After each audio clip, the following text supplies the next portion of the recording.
नमस्कार।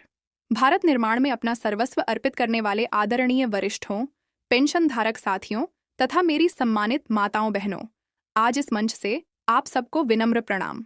ये केवल औपचारिक स्वागत नहीं, ये उस हर हाथ के प्रति कृतज्ञता है जिसने इस चैनल, इस पुकार और इस जन आंदोलन को अपना घर माना।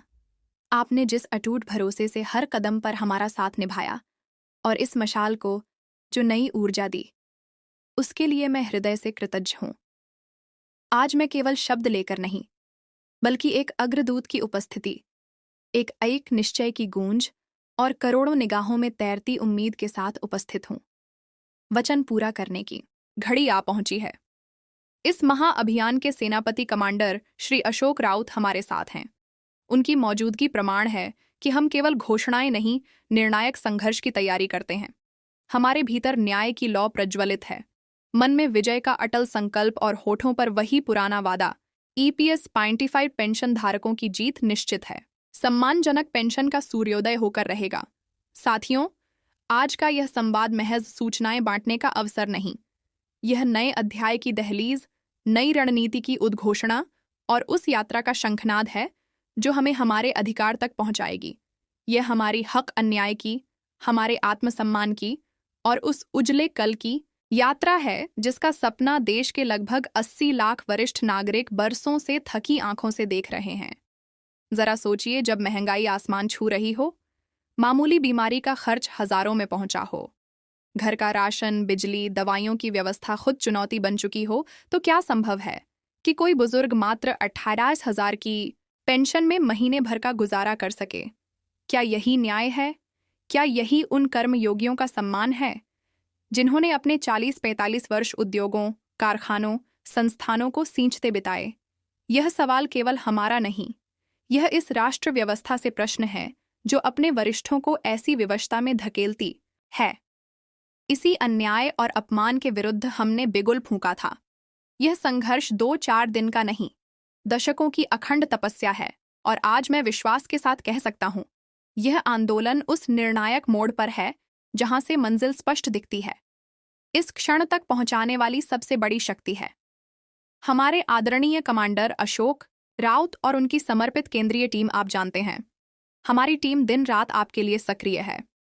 चाहे संसद के शक्तिशाली गलियारों में सांसद दर सांसद दस्तक देना हो, सर्वोच्च न्यायालय में न्याय की गुहार रखना हो, मैदानों की विराट रैलियां हो या गांव कस्बों में दृढ़ अनशन, हर मोर्चे पर ईपीएस 95 की आवाज गूंज रही है।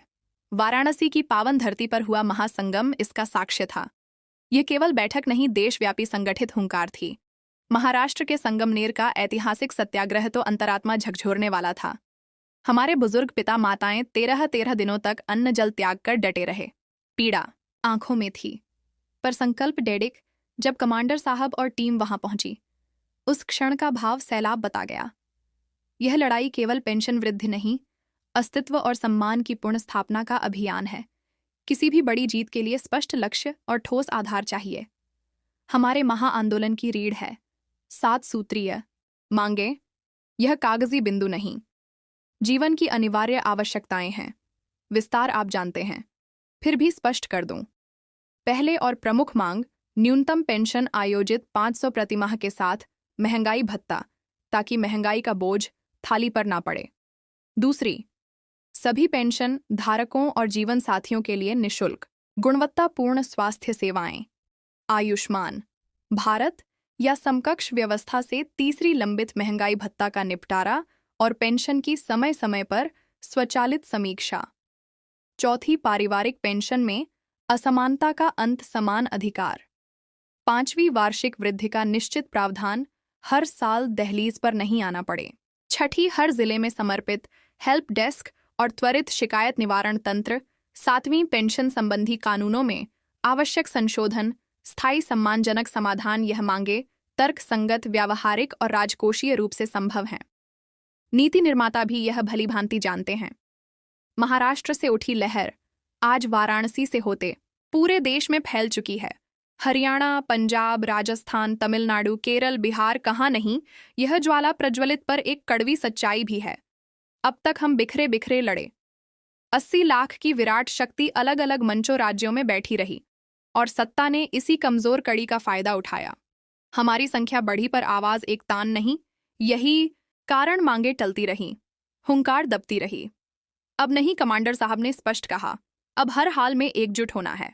सोशल मीडिया अभियानों, अलग अलग चैनलों, झूम मीटिंगों और धरना प्रदर्शनों को एक माला में पिरोकर महाआंदोलन का रूप देना है। हर आवाज साथ उठेगी, हर कदम एक दिशा में बढ़ेगा, हर संकल्प सामूहिक होगा। यह लड़ाई सड़कों के साथ सर्वोच्च संस्थाओं में भी लड़ी जा रही है। सुप्रीम कोर्ट में हमारी याचिका लंबित है। वहां मूल प्रश्न यह भेदभाव क्यों? किसी को RM से, किसी को 8,000, किसी को R 3,000, किसी को R 6,000। मापदंड क्या? जब योगदान की भावना समान रही तो सेवानिवृत्ति पर सम्मानजनक समान पेंशन क्यों नहीं? संसद में भी मुद्दा बार बार उठा। दर्जनों सांसदों के पत्र, शून्यकाल चर्चाएं, सरकारी जवाब पर अमल के वक्त परिणाम शून्य। वादे ही रहे, इंतजार लंबा होता गया। कानूनी राजनीतिक दांव पेचों से परे एक जमीनी सच्चाई दिल दहला देती है, जिसने अपनी जवानी कारखानों की तपती भट्टियों या दफ्तरों की फाइलों में झोंक दी। वह आज आर्य में दवाइयां भी पूरी ना खरीद पाए, बिजली पानी भरना सपना बने। यह दृश्य उस देश को शोभा देता है जो खुद को तीव्र विकासी अर्थव्यवस्था कहता है। हमारे कई साथी इस उम्र में मजदूरी को विवश, कहीं रिक्शा, कहीं खेत खलिहान। क्या यह वरिष्ठों का सम्मान है? इन्हीं अंधेरों के बीच अब उम्मीद की किरण तेज हुई है।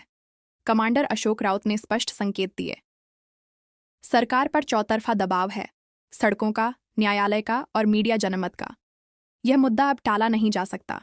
बहुत शीघ्र एक नई समेकित सूची तैयार होने की चर्चा है, जिसमें लाखों और पेंशन धारक शामिल होंगे।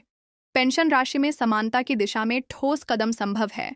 अब तक का भेद, किसी को 1,000, किसी को 3,000 समाप्त करने को गंभीर विमर्श जारी है। यह अफवाह नहीं, उच्च स्तरीय सतत वार्ताओं का ठोस संकेत है। सत्ता पक्ष समझ चुका है, 80 लाख पेंशन धारकों की उपेक्षा राजनीतिक दृष्टि से घातक भूल बन सकती है। आज हमें एक मूल मंत्र अंतःकरण में अंकित करना है।